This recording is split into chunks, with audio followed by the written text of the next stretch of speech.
Well, a peacock is dancing.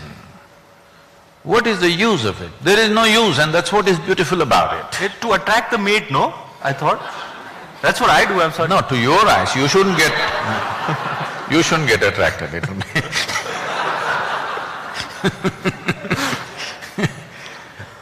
The thing is, everything that's beautiful in the world, what is the use of it? This is why people are asking this everlasting dumb question, what is the purpose of life?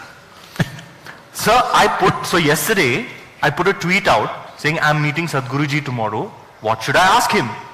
And 80% was, what is the purpose of life? What is the purpose of life? What is the purpose of life? I was like, guys, just come up with something else.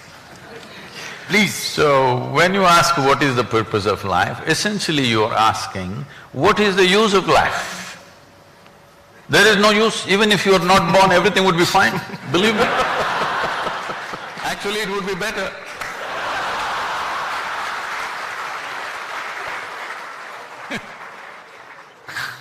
There is no purpose.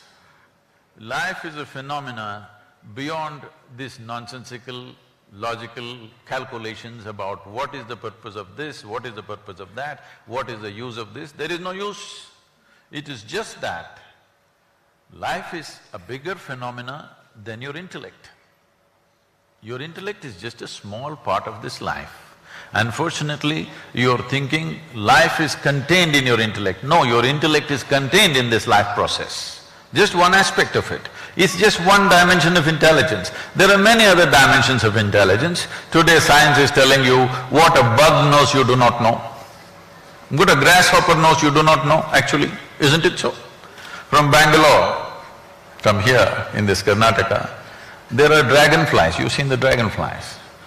Every year they're traveling all the way to Africa, African East Coast, multiplying there and again coming back. Okay, without any kind of navigation equipment or anything, these tiny little insects, they're going all the way to Africa and coming back. Could you do it, I'm asking? Without any instruments? Could you just follow the waves and simply sit on a log and go to Africa and come back? I'm saying, look at the intelligence in a small insect. Like this, intelligence is all over the place. The entire universe is just a living intelligence. You have captured a little bit too.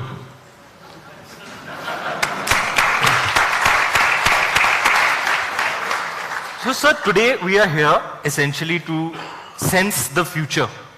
Now what is this? Why have we given this title to this session, Sensing the Future? Now I've heard you before saying the moment right now is eternity. This time travel, past, present, past, future is all nothing. Everything is now. Doesn't matter what I say, you tell me. Have you ever experienced… Tell Chef, tell him that this sensing the future is galat hai. No, that's not… What is future? What is future is what? Generally when people want to know future, they go to an astrologer or they go to a match fixer. So, people want to find a job, they will want to go and find out through an astrologer or whatever other crystal gazers or whatever, they want to find out what will happen through my career. Or they want to get married, they want to go and ask somebody, what will happen in my marriage? I think it's obscene. Obscene is the word you choose. Yes. How am I going to live with my wife? You want somebody third person to tell you.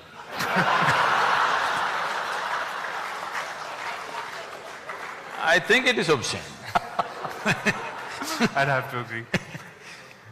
So, essentially you are a match fixer. No, I'm not saying matchmaking like that. It's a match fixer. So before you enter the game, you want to know the result. That's what it is. So I can tell you right now what will happen at the end of your life. We will be attending your funeral. That's what will happen. Yes, if you want to know the future, I will tell you right now. Hello? ले दे के तो यही होने वाला है भैया. So, on the way what will happen, that's what you want to know. On the way to my grave, what will happen on the way?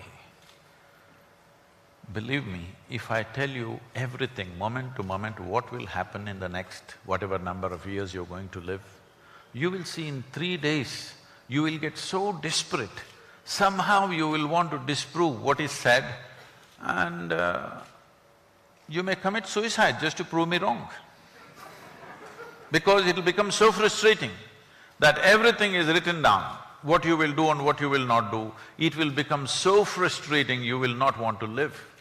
So when you're in this state of mind, when I say in this state of mind, if I tell you what will happen tomorrow, most people will not be capable of participating in today. I'm made like this, even if I know exactly what will happen tomorrow, today everything that I do, I will do it as if my life depends on it, even though I know the result tomorrow.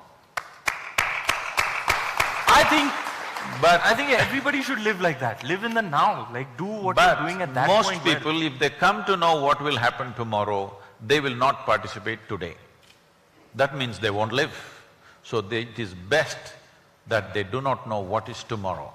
So can we change the topic to sensing now? No, sensing tomorrow is not in that sense.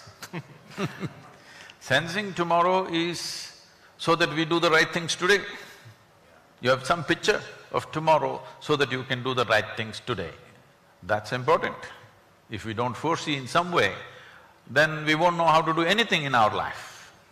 So sensing tomorrow is one thing, predicting tomorrow is another thing, having absolutes of tomorrow is a total foolishness. Or it's mystic. Sir, you know, I feel technology constantly evolving, and I have a feeling like mobile phones have really changed the way we are. You know, it's having a huge bearing on pretty much everything, it's permeating everything. Social media, mobile phones, this kind of technology, like sometimes I wonder, were human beings ever meant to communicate like this? Like I could be hanging in a jungle in Africa talking to somebody who's at the North Pole, you know, that kind of communicate. I could be FaceTiming with them now, I can actually see their face, you know. So this Instead kind of being with a chimpanzee, you're being with an Eskimo. Wrong. So you went to Africa to be with a chimpanzee, not with an Eskimo. But I'm saying I still have that capability thanks to technology. And with that now comes along social media. It's really changing things, you know. And as like kids who are 18, 19 now are much more into it. They know how to use these things much better. Like I still was born when there were landlines, you know, so FaceTime is still a trip for me. So what is your take on you know, mobile phone technology and social media? What is it doing? How is it the new evolution? Like this is what human beings were and now we have a cell phone and that is the extension of us now. See, every machine we have created is just about this, extending our faculties in some way. We have visual capabilities, so we have a telescope and a microscope. We can speak, so we have a microphone and a telephone. Like this, every technology is just an extension of our existing faculties. Now, if I speak through a landline, it was okay, but now I have a mobile phone which is far more comfortable, now that is not okay? No, it's perfectly okay. I know what landlines meant. I'm talking about 35, 36 years ago when I was driving all over the country, building Isha Foundation, village to village, town to town, always on the road. So I have telephone days. I don't know whether you have seen those things, maybe you should have seen. The blue boxes, you know, those telephone booths, local, STD, ISD, those blue boxes, horrible tin boxes. So on the highway I will find one blue box, it's my day to call. So I never had a telephone book, very easily I remembered 800 to 900 numbers and names. So I go, first as soon as I go, I will pull out 5,000 rupees and give it to that guy.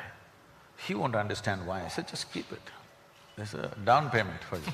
Because normally a call costs you 5 rupees, 10 rupees, 15 rupees like this. I give him 5,000 rupees, he doesn't know what's coming. Now I go into the booth, this black, horrible smelling phone. Some of them had it serviced with some perfume, rest were… everybody's bad breath was there in it. Then I call and call and call 4, 5, 6 hours, I make all the calls I need to make for the month. And then other people who want to make phone calls, some local calls, something, they all come there, they're gesticulating at me that I'm not coming out. But that guy takes care of them because I already paid him 5,000 bucks. So I would finish all my calls and get into my car and drive on. Today, if I just tell somebody's name, my phone calls, Yeah. it's a done thing. I'm hugely appreciating the technology. Some people are complaining, but they're complaining not about the technology. They do not know that what they're actually complaining is about their own compulsiveness. Compulsive usage has come. This problem is not just with phone. If they start eating, they don't know when to stop eating. If they start drinking, they don't know when to stop drinking. If they start doing something, they don't know when to stop it. So this compulsiveness is there in all aspects of life. Now the gadget has become a drug. It keeps people engaged, but it's also keeping a lot of people out of drink. At least there's something good about it. So compulsiveness is not what we need to handle. Technology is a tremendous enabler. Nobody should ever complain about it, otherwise we must put you in that blue box with a black phone. You will understand, even my finger used to hurt a lot at the end of the phone calls. Guruji, I keep wondering, what is it that prompts you to travel, share your knowledge, share your wisdom with others? Why wouldn't you like say, ye sab moh maya, give it all up, go to the mountains and meditate? I fantasize about doing that. I'm like, one day I'm going to leave all of this. I'm going to go sit on top of a mountain and meditate. See, you would… anybody for that matter, would want to drop this and do something else. Why? Because in some way they're finding this burdensome, isn't it? I don't have to go on a mountain top to meditate. I'm meditative every moment of my life. You just check my pulse rate and see. You always bowling in the wrong direction. You are saying such chumma things. You watched Padmavatna last night. So you check my pulse rate, you will see I'm always meditative. So I don't have to go somewhere to meditate. This is what I was saying when the previous what's the purpose of life came. See, if you fix a purpose of life, you will do what you think is right. If you don't fix any purpose to life, you will do whatever is needed, and that's what is most important today. That we do what is needed, not what we fancy. I don't know what is it that I need to do. How will I know? See, Can I be honest with you and tell you that I find truth, I feel a compulsion to entertain people. Does that make any sense to you? yes, so many people cannot even smile or laugh unless they sit in a cinema. They can't do it with their neighbors, they can't do it with their family. The best place for them is a cinema hall, they can laugh because it's a dark place. So you're doing a good job, I heard.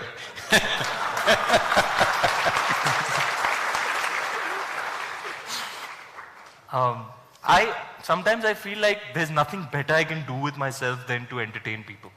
You know, it's like this is one thing I know I can do it well, and I can, I can make people smile. I love to do that. You know, when somebody sees me on the road, they're like, ah! And then I'm like, hey, you give that energy back to them and it lights them up. I find it fills me up with some euphoric feeling. It is also needed right now. Entertainment is very needed because people are not simply ecstatic by themselves. entertainment is very, very needed. Otherwise, a lot of them would sink into depressions. So, you are doing a very cheap psychiatry. When I say cheap, I mean inexpensive. Not cheap means that way. No, no. I didn't mean that way. I meant very… It's not cheap, 500 bucks to go to a multiplex nowadays. I know, on the but to weekend. go to your psychiatrist, do you know what's the fee? So, inexpensive psychiatry, at least they go there for those 3 hours, they feel good and they come… Especially in a country like India, where a whole lot of people are living in abject poverty. I think cricket and cinema is keeping the mood of the country little up. I wish slowly that changes in the sense that people will be joyful by their own nature. They don't need… Arey please, Guruji, I'll be out of a job, yaar. Then I will teach you how to do something else which will still… Asli psychiatry. This is a question that, sometimes this is not my particular… No, when I was… I was never interested in the, the examinations and things that happened, but I saw people sometimes, many times, desperately copying answers in the examinations and things like that. But I never saw anybody copying questions like this. What do you mean, yaar?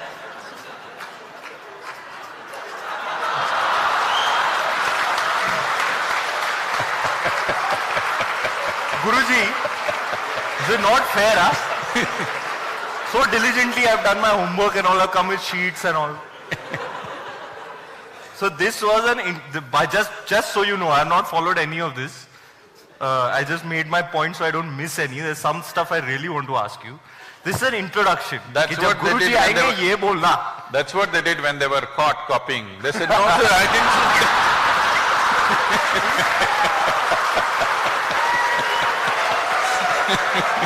मैं तो खुल्लम खुल्ला कर रहा हूँ यार। This I to put it out on Twitter, sir. Where I'm khullam khulla, I'm khulla sand. I really, this is, not my time of the day. It's really early in the morning. This is my time to be plugged into the matrix, to be in the rat race, achieve, acquire. And then something happens to me after midnight when the day is over. I become really relaxed. And then I have these existential thoughts and I start thinking about other things. And this thing always fascinates me. I find the universe to be in some kind of dichotomy. I want you to explain that to me. Now, I know you can elaborate on it because I've seen you talk for so long on YouTube. I know you'll tell me something. Because I've never been able to figure it out. See, I never said your movie was too long.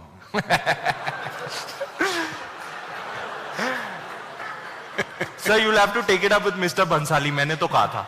No. उनके scenes काटो, मेरे scenes डालो, मैंने तो कहा था. So, there's light, darkness, black, white, yes, no. Life, death. I always find the universe to be in some kind of dichotomy, Is that the sense in which but you're talking about? But is it do you find that too? No, I want to understand in what sense are you calling it as a dichotomy? When I have these thoughts, I'm like, there's always two things at play, in every aspect of life, big, small, there's always an opposite. Can you elaborate on that? I need a few minutes. Yeah. भारी सवाल पूछा है भाई ने.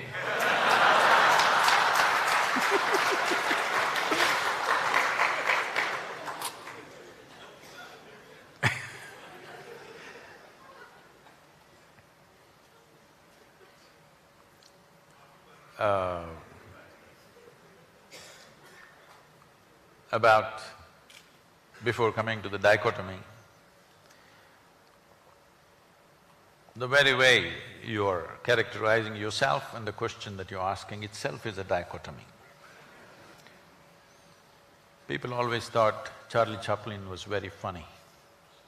But if you listen to his private talks and things like that, there was a deep sense of agony Yeah. in him. He was especially sensitive to the agonies of life. Yes. What an artist. But when you see him on the screen, he just made it just so ridiculously funny, hilarious all the time. Everything, every step, every act, not just some act, just every step and every act is hilarious. If you sit in front of…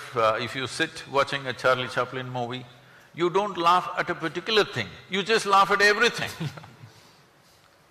So because there was such a deep agony, he decided, instead of sharing this agony with people, he decided at least he'll make them laugh, and because somewhere he understands this agony could exist in a whole lot of people, in different measure, of course. So when we say dichotomy, we're talking about contradictions. You said light and darkness, let's take that because that's a very basic, day and night, light and darkness. There are many ways to look at this. One fundamental way is like this. There is light right now. You know there is light right now only because you have seen darkness.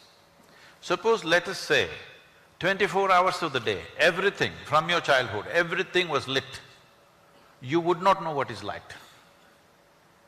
So you know light only because in some way you have tasted darkness.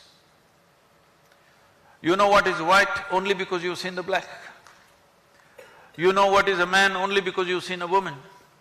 You know what's a day only because you've seen a night.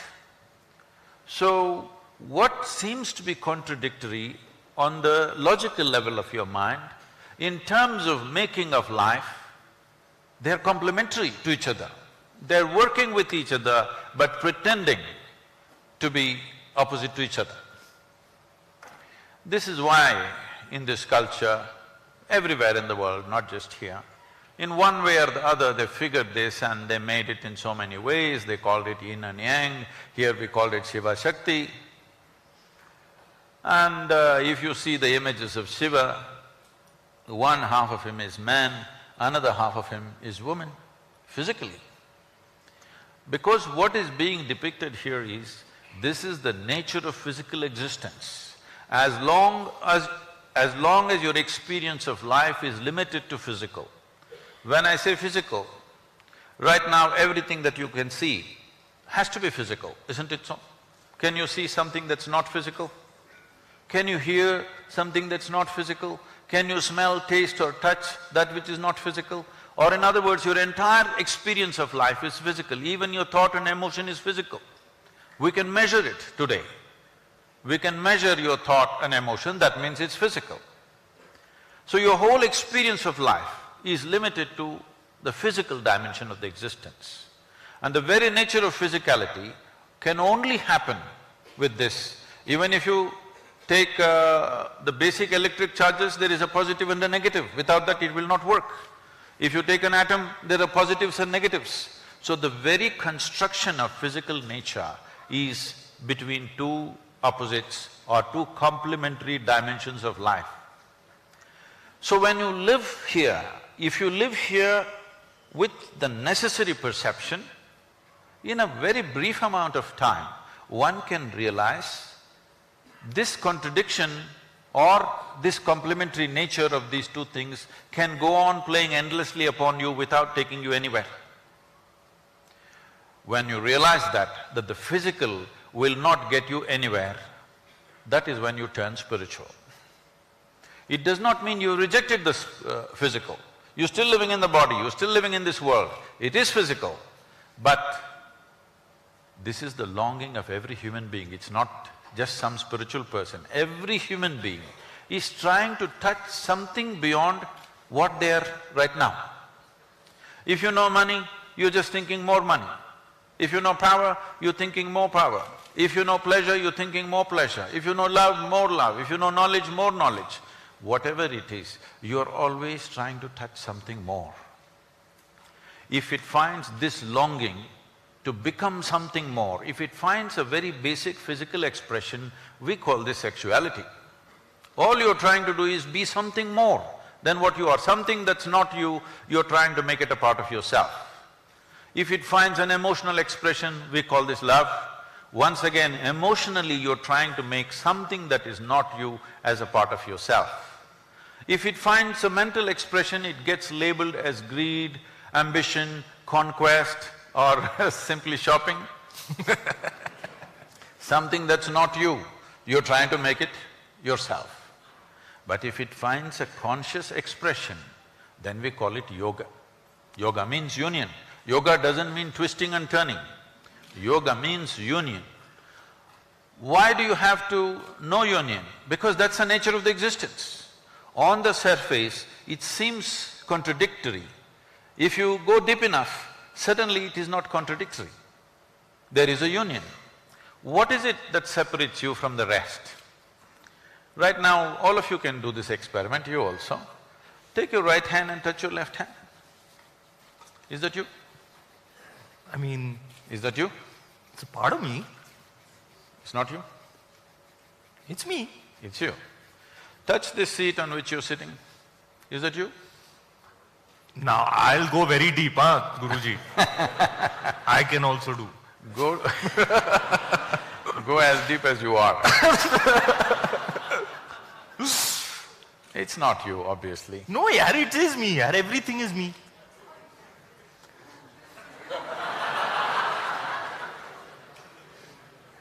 Everything is Pura Brahman. Hmm?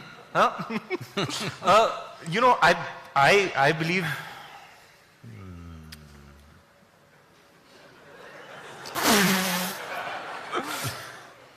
Yeah, everything is… This is a problem of being born in India. You only said it. You only said it. That is, too much spiritual jargon is all over the place without any living experience. This is what happens. This is what happens when you watch too much late night Sadhguru on YouTube. Everybody is talking Anna, Pinda, Brahmanda, but even if a mosquito bites, it bothers them. So, it clearly tells you, this is me, this is not me. What is telling you this? It's just your sensations, isn't it?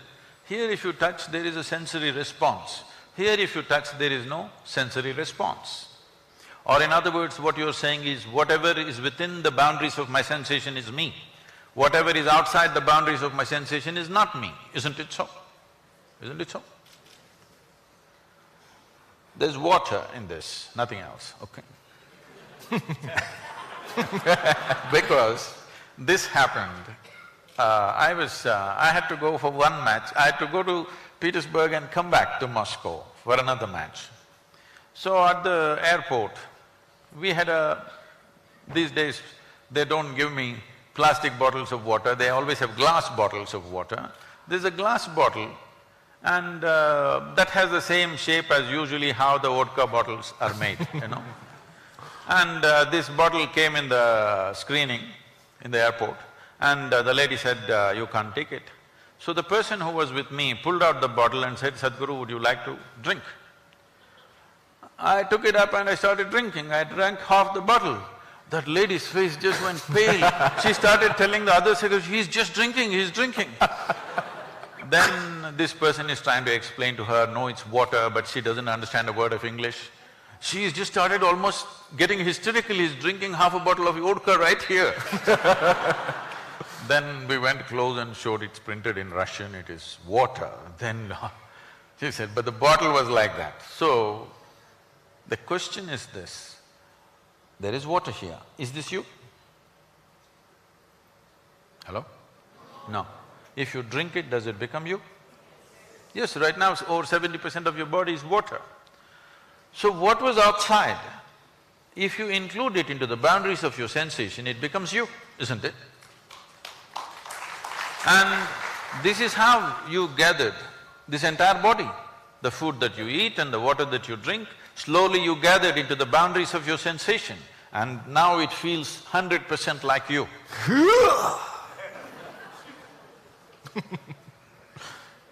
I'm gathering a lot of protein these days. So, what is not you becomes you every day. Every day it's happening to you. What yoga means is, you make your life energy so exuberant that your sensory body expands. You heard a phantom leg, somebody lost a leg, though their physical leg is gone, they still have all the sensory leg in place. Because sensory body has a presence of its own. If you become very exuberant within yourself, you will see your sensory body will spread. Suppose your sensory body became as large as this hall, you would experience all these people just as you experience your hands and fingers. If your sensory body became as large as this universe, you experience the entire universe as a part of yourself. That is when somebody calls you that you are a yogi, that means you have experienced the union. Now,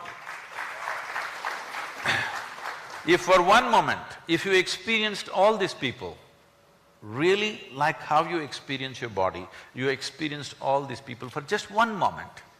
After that, do I have to teach you morality?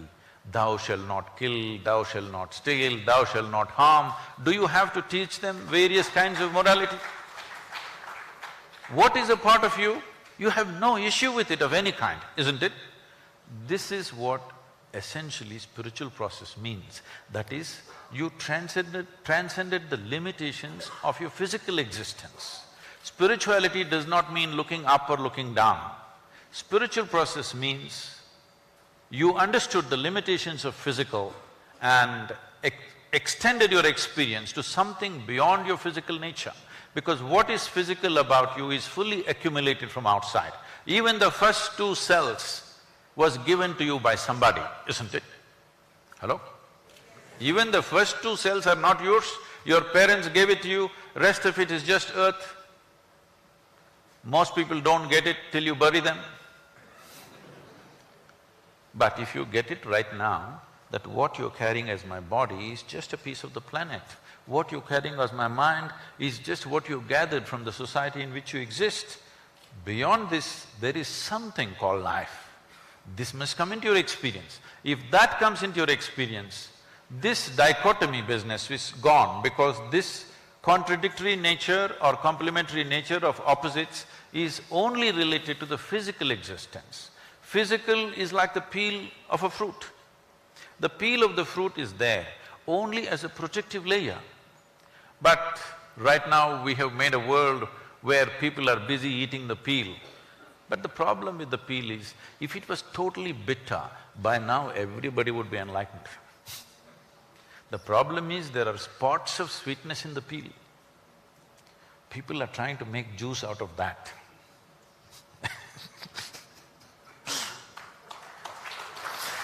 I want to look within. What do I need to do, Guruji?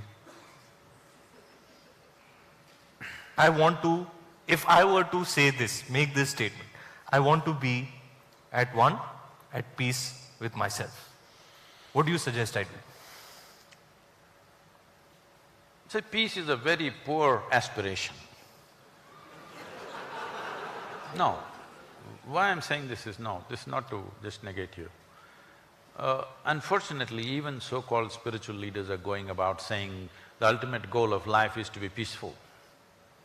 I'm asking all of you a simple question. Every one of you know the answers. It's just that somehow you determine not to use it in your life. It's not that you do not know. Tell me, can you enjoy your lunch?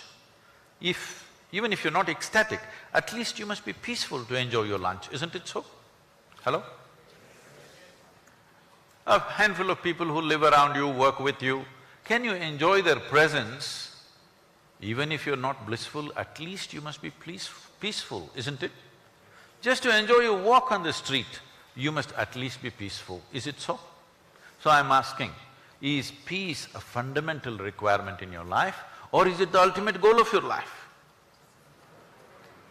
Fundamental requirement.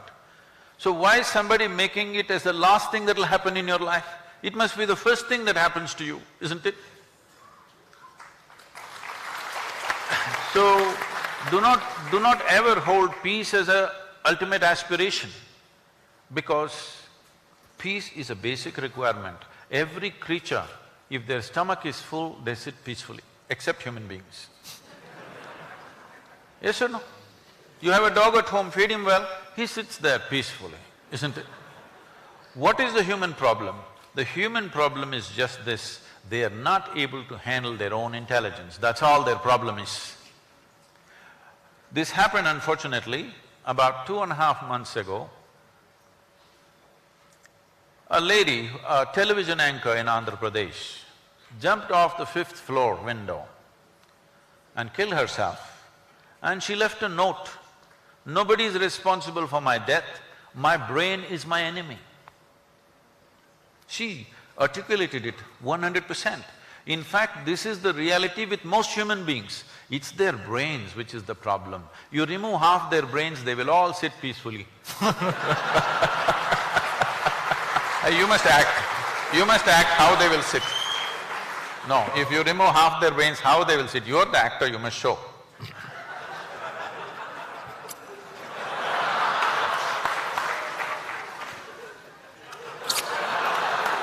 So then, sir, if peace is the basic requirement, what's a better way of being? Ecstasy? Ecstatic?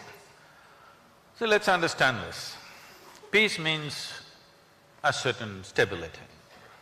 It's very nice. When things are stable within you, that means you're balanced, then you can use your body and the many faculties that you have in a sensible way because you're peaceful. If you're agitated, you cannot use it in a sensible way, it'll go all over the place. As I said earlier, you cannot even do what you can do. If you cannot do what you cannot do, that's not the problem. When you do not do what you can do, a disaster is unfolding in our life, isn't it? When you're not peaceful, this is what is happening, so that's a fundamental thing. So if your experience of life, if your mental state becomes pleasant, we say you're peaceful. If it becomes very pleasant, we say you're joyful. If your physical body becomes pleasant, we say you're healthy. If it becomes very pleasant, we say you're in pleasure. If your emotion becomes pleasant, we say you're in love. If it becomes very pleasant, you're in compassion. If your very life energies become pleasant, you are blissful. If it becomes very pleasant, we say you're in ecstasy. Ecstasy is a certain peak. Don't try to stay there. It's something that you hit. How often do you hit is a question for each individual. But to be blissed out every moment of your life is a living reality for everybody. Is this a goal by itself? No. If you are blissed out by yourself, what it means is, you are never the issue in your life. There are 1,000 issues to handle. If you are not the issue, you would take up every damn issue in the world and try to handle it, isn't it? But when you yourself are an issue, what will you do? You will try to minimize your life. People are always warning me, Sadhguru, you're taking such big projects, if they don't happen, what to do? If they don't happen, what to do? They didn't happen. But I don't want to die not trying. Whatever we can do, we will do. Maybe it will happen, maybe it will not happen. It depends on times, it depends on support, it depends on various things.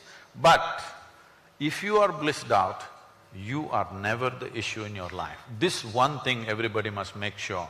There are 1,000 issues in life, but I'm not the issue. That means you have decided you're always a part of the solution, never a part of the problem.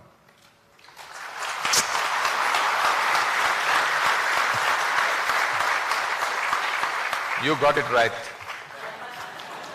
I have a feeling you and I can hang a lot.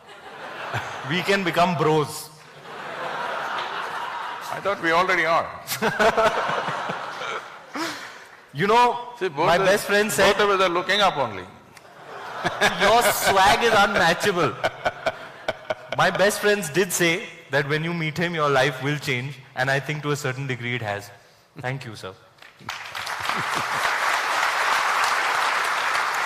And that so many youths are right now being entertained by you, I want you to take advantage of this. And because India is a youthful nation, our demographics are such, 50% plus or below 30 years of age, no nation has this. So this demographic advantage will become an advantage only if we create an inspired, balanced, very clear-minded youth in the country. Otherwise, we will be the biggest mess on the planet.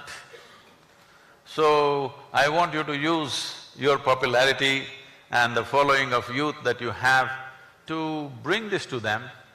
I'm thinking of dedicating a certain amount of time for India's youth.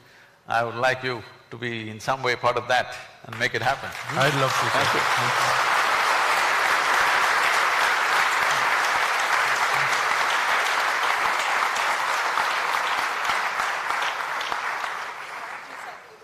Thank you, Sadhguruji and Ranveer. We'll take some questions from the audience. Oh, They're eager to ask you some sorry. questions. So Fire! we have these questions appearing through the app Pigeonhole. Can I have the questions, please?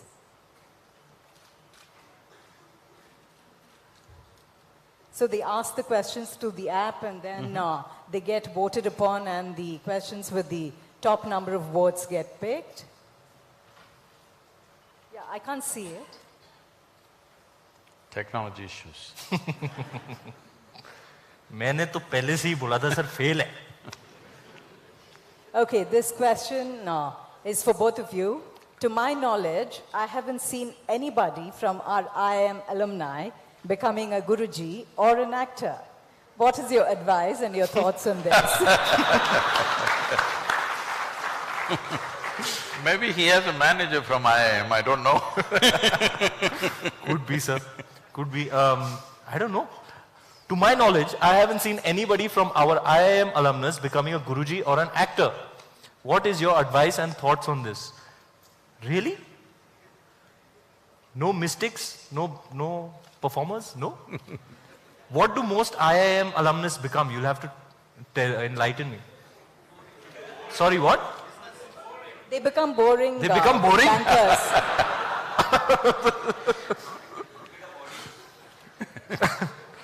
I see jubilant faces, yaar. Jubilant. So, I think our education system, not just at IIM, right from kindergarten, is life-taking process.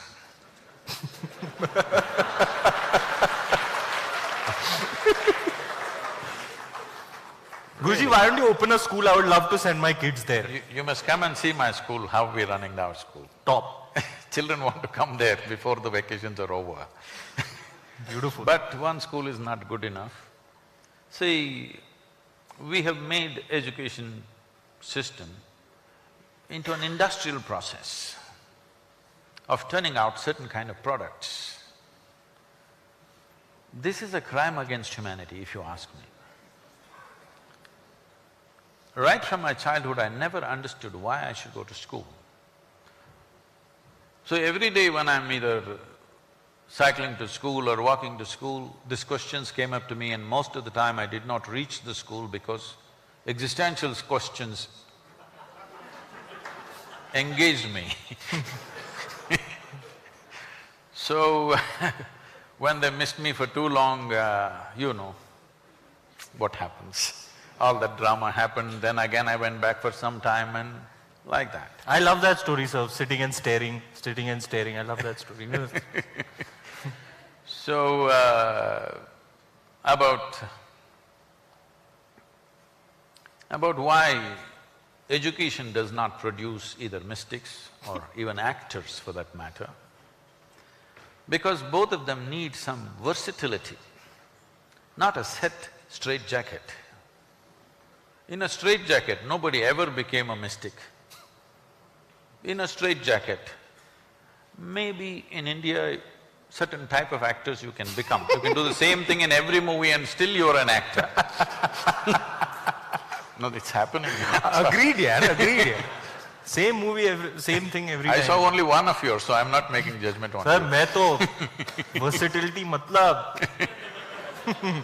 So, if you have a straitjacket, you cannot act, you definitely cannot access other dimensions of life. So this happened to me about maybe 10, 11 years ago. This school where I studied almost 45 years ago, the trustees of this school came to invite me for their 125th anniversary. I said, see, please, why me?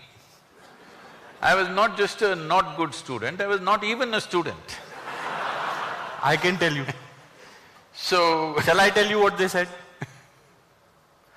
No, no, Sadhguru, you are the only mystic, you have to come. He's acting.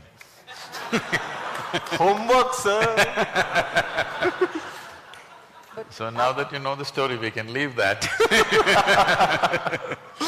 Actually, IIM alumni may not be actors yet, but I don't know if you're aware, Chetan Bhagat, who's an IIM alumnus, wrote this book based on which Three Idiots was made. And it was incidentally shot at the IIMB campus. So obliquely we are connected to the world of films as well. No, definitely there are individuals, but I'm saying the general system, not just IIM, right from early school, it is conditioning the mind to such a limited way of looking at life. You're only cultivating intellect. You will see all those people who are using their intellect and thinking they're doing great, all of them will become irrelevant in the next 10 to 15 years' time.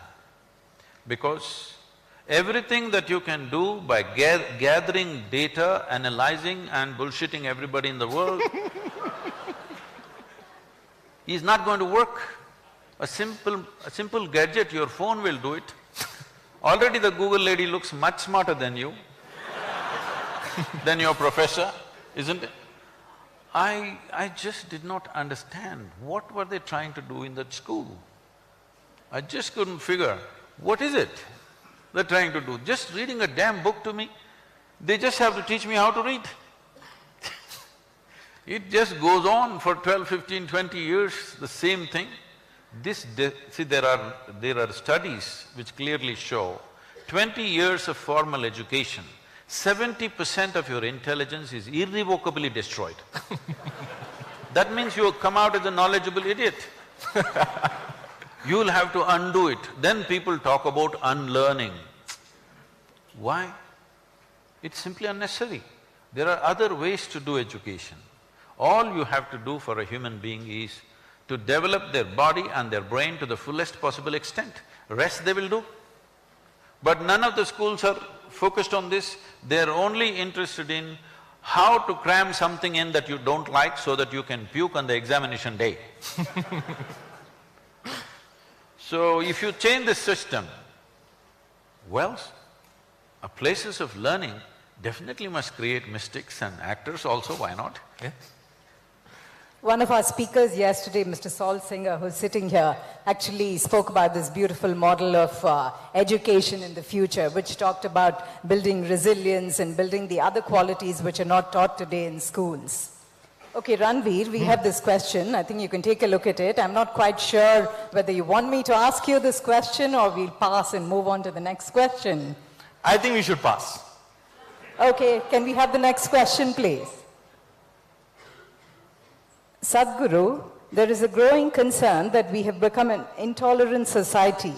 Have we really become intolerant? If you're living in a newsroom studio, a television studio, then yes. But I have a huge access on a daily basis to the people of this country. I know this country by first-hand experience. I've traveled and still traveling the country and meeting all sorts of people, from tribal women to people like you. So, in my experience, the differences of caste, creed, community has come down a lot compared to how it was 25 years ago, a lot. That is a fact. But still, there are terrible things happening in rural India, still happening, still enormous discrimination. But compared to how it was 25, 30 years ago and how it is today, there is a world of change. There is a huge change. If you do not understand, 1,000-year-old problem cannot be fixed overnight. We just have to keep pushing the positives and get it there. I will tell you a simple thing.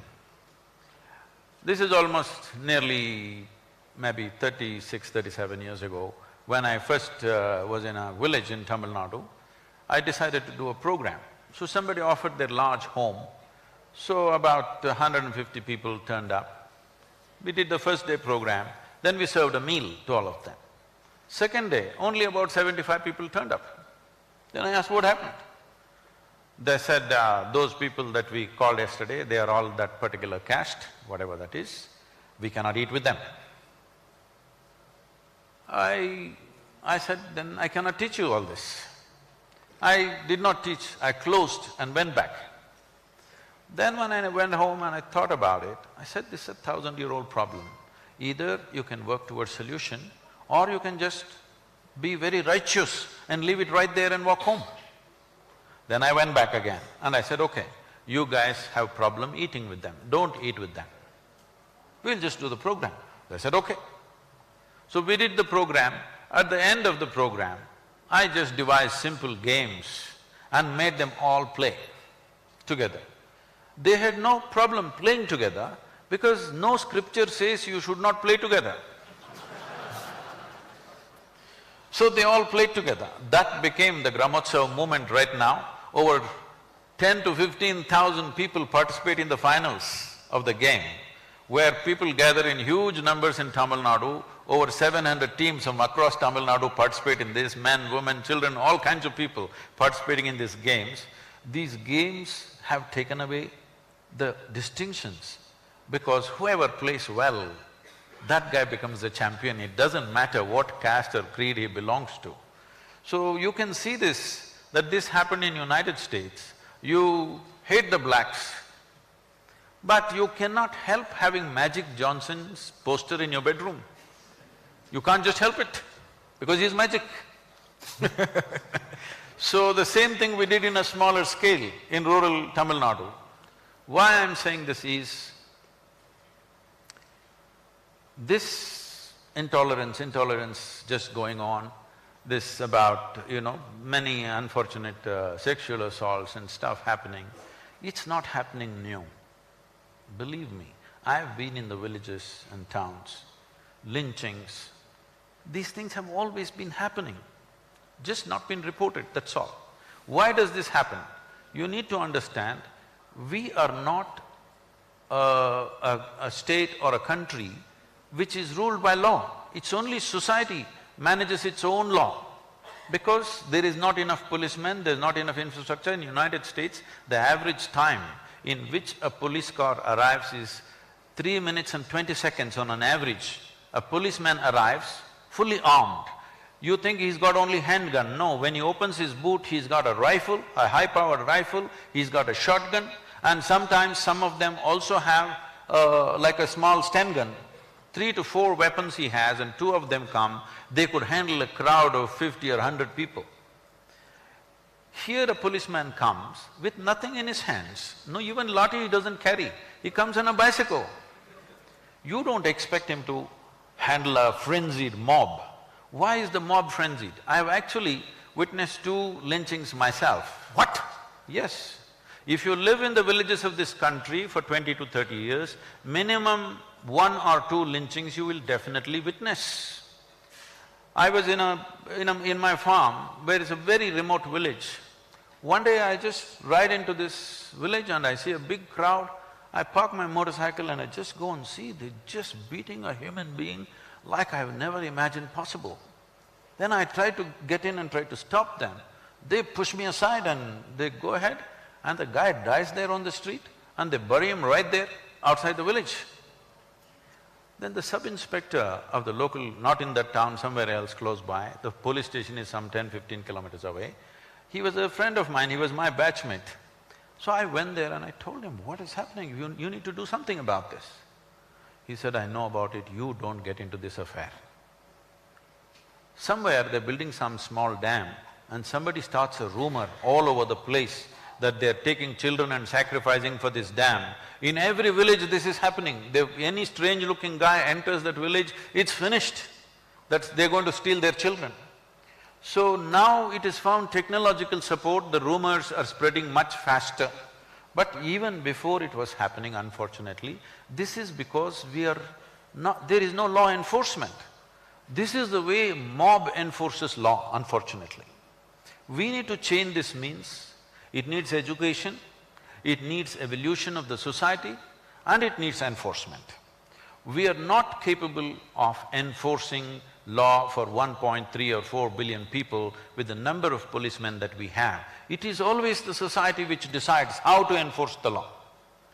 So it is very sad, but today people are catching it on the mobile phone, so you're seeing it. But I'm telling you, if you live in a village for 25, 30 years, you will definitely see at least one lynching in your life, almost in every village. This happens, unfortunately. Yeah, we'll just ask. Kiran, would you like to ask Sadhguru a question? So Sadhguruji, you said that, we should not be the problem but a part of the solution. And you also I know that you are so committed and concerned about the rivers of our country. And you've also basically tried to engage, the country, youth and various parts of the society to really understand what this issue is. How successful have you been up to now in getting people to understand why they need to be part of this solution?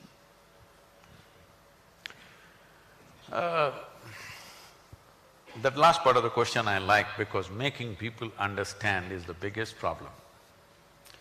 As you know, that you were also part of that rally, when I started speaking about rivers, you won't believe, at least 20 to 25% of the media across the country went on reporting that Sadhguru wants river linking to happen. I went on saying this is not about river linking, this is about river revitalization. Ah, yes, river linking.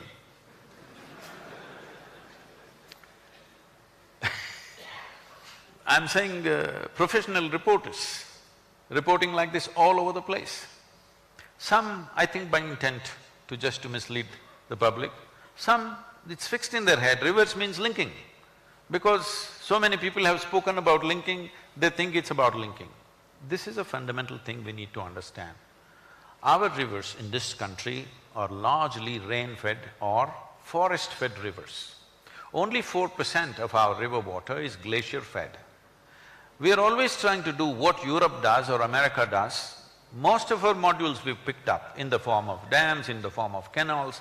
This is all imitation of European way of doing things. But they are temperate climates. Here we have only 40 to 48 days of precipitation or rain in a year. This 48 days of rain that comes down, we are supposed to preserve in the land for 365 days. The only and only way you can do this is to enrich the soil and keep it in shade. There is simply no other way.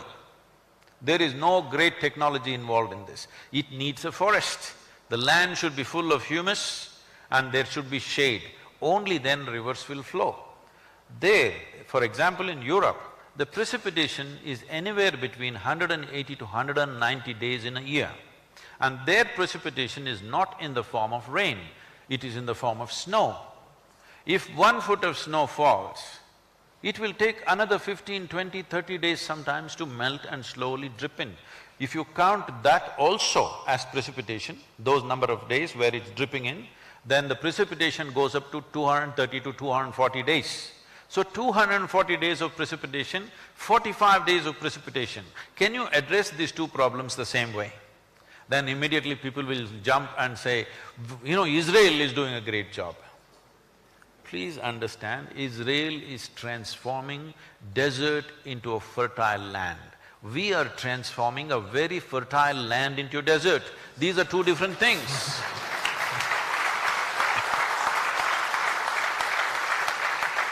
So, have we managed to make the whole nation understand? Maybe not, but we have managed to make the central government understand, Niti Aayog understand, a few state governments to understand, and the policy, almost 80% of the recommendations are already in the policy, and budget is being allocated for at least about 20 to 30% of the policy budget is being allocated. It is less than a year. I think it's very, very agile response from the government. It's phenomenal. And United Nations took this up in a big way, and on March 22nd, which was the World Water Day, we launched what is called as a decade of action, because the recommendations we have made is relevant for all tropical nations. So a decade of action has been launched by United Nations, behind which there is a budget of some $2 billion.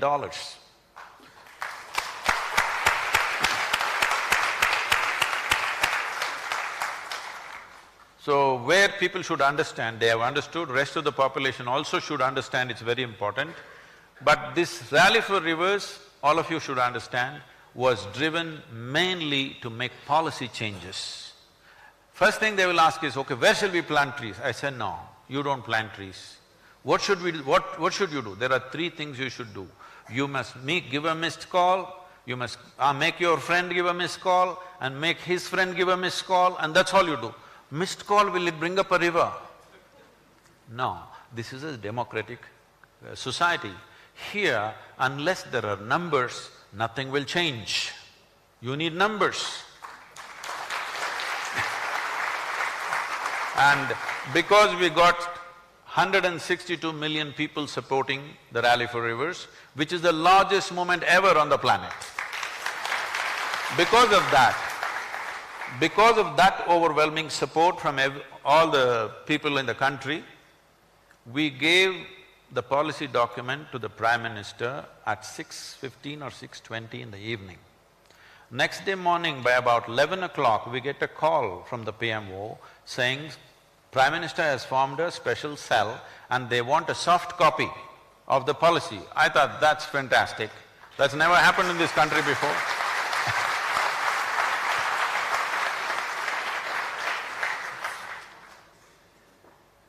That's really something, Guruji.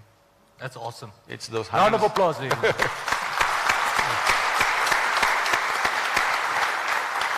I will also give missed calls. No, that time is over, missed call now. Missed call business is over. Now I told you, you must stand up for the youth of the country. Ranveer, here's a question for you. How do you manage to pull off that bundle of energy, all that bundle of energy?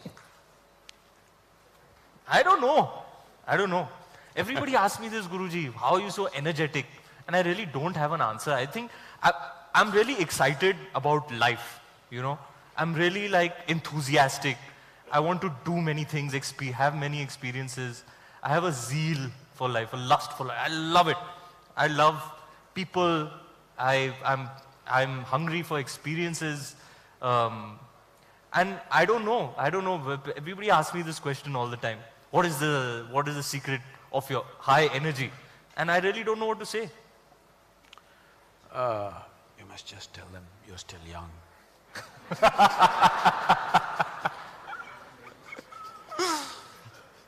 I'm still young. They should ask me that question to me, Sadhguru, You are also like this, so full you of life should be and dying, energy. why are you so energetic? Then I would tell them something. You must just say, I'm still young, man, what are you asking such a question? Please. How do you, sometimes I feel like, I hope I can keep it up, you know. I hope I don't get jaded with everything that I see around me. Sometimes I get very disturbed. I watch the news and I get really like, it really gets me down. Do you watch the news? Always. I get depressed sometimes. A lot of people think the ostrich trick will work. Ostrich trick does not work with life. If you're living in a protected atmosphere, it may work for some time. Hiding from the realities of life is not an answer. So, do I get to watch the news every day? Maybe not, but I keep abreast of news some way. But about your concern about will I be able to keep this up?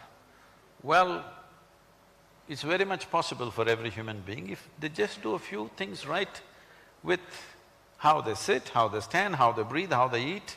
If they just take care of a few things, a simple process, every human being is capable living in a very energetic way throughout their life. Most of them are sitting wrong, standing wrong, breathing wrong, eating wrong, and they're wondering why it's not working. It doesn't work like that. In this life, in this planet, unless you do the right things won't happen to you. So many other things I wanted to address. This session needs a fitting finale. Yeah. So we have a request from the audience. Can we see Ranveer and Sadhguruji dancing together on stage?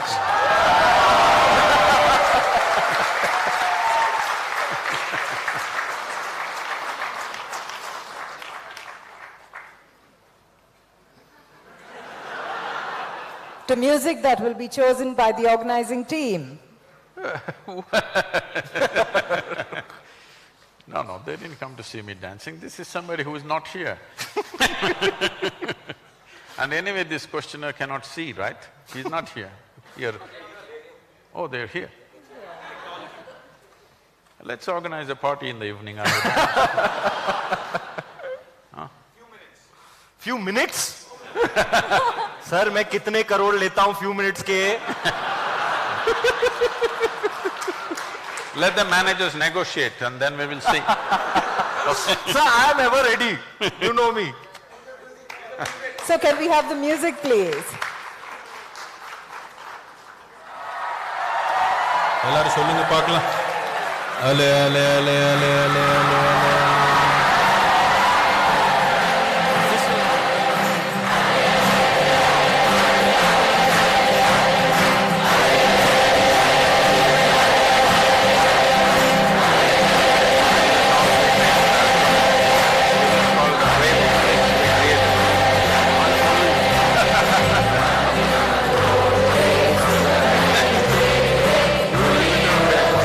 You're the performer.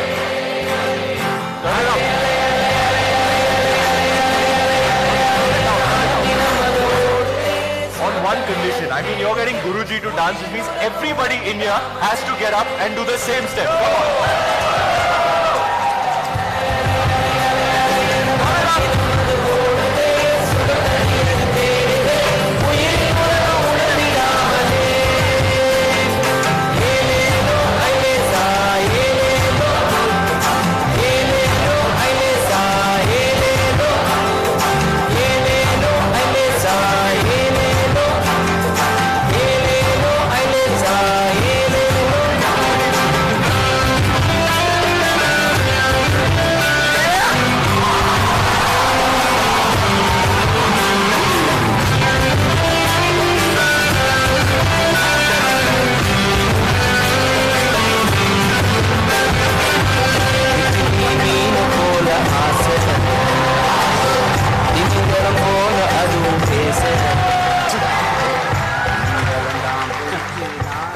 Two individuals, one who epitomizes spiritual cool and the other who epitomizes youthful exuberance.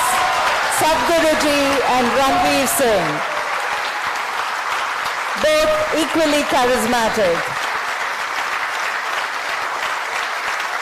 We'd just like to give you a small token of our appreciation, please. May I request Suman and Amit to come on stage to give a small token of our appreciation to Sadhguruji and Ranveer. Can we have the mementos, please?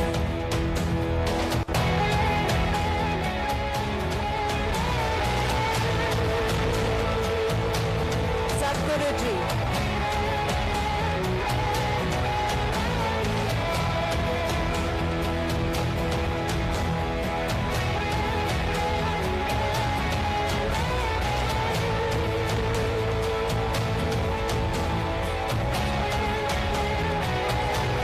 Sadhguruji.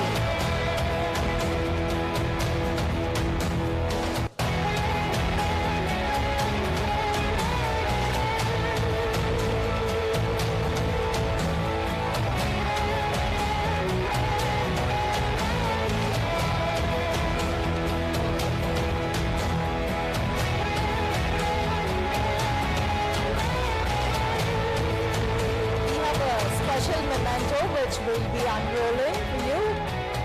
Sadhguruji, a special memento prepared just for you.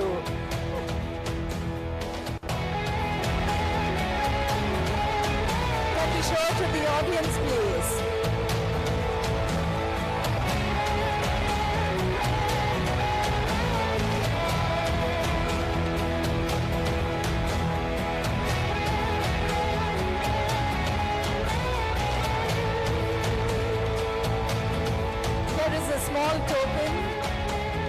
Ranveer now. Amit will be presenting a small token of our appreciation to Ranveer Singh.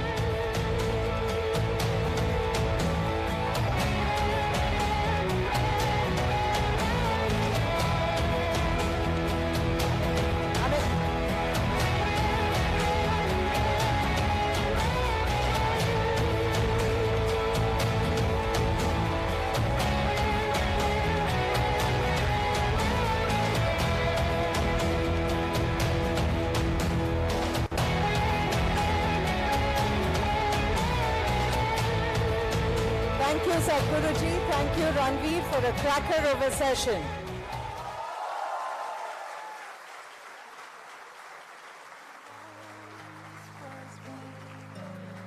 Layer and layer you peel off me.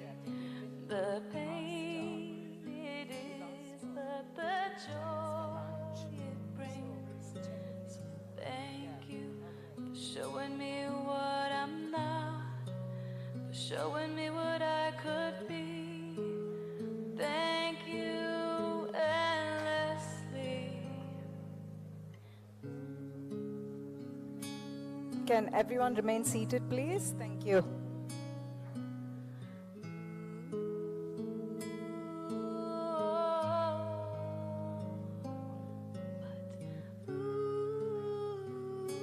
If I could only just be, you could show me all the things I would be willing enough to see.